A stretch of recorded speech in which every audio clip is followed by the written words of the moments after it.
хэдэн сарын эднэр ер нь бороо оров гайгүй ер нь цохолттой чигэндээ хүрээд бас таны урилгээ идэр хэцүү болсон баг тий. Урилгийнх гантай жил жоохон ороохон тарьсан манайх. 5 сарын эхнийх нь 5 сарын 20-д тэгээ сүүлийнх нь 6 сарын. Ган болно гэж ер нь та мэдчихсэн. Уу яг цаг уурч ярьж илсэн. Гэхдээ ийм ч яриа ган болно гэж бодоогүй. Гэхдээ яг болж илээ. Тэгээд зүгээр тариал хайчдаг улсууд бол байхгүй байна л да энд. Тэр юу ч авахгүй л болж. Энэ жилийн хувьд бол гандуу байсан.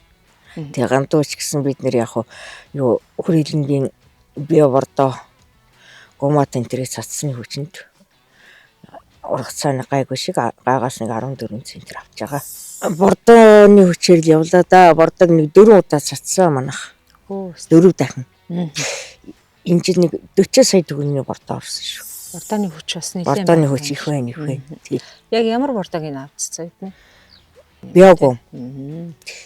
10 га төмөс тарьсан. Төмөс масаа байна одоо нэг 60 тонн төмөс тушаасан.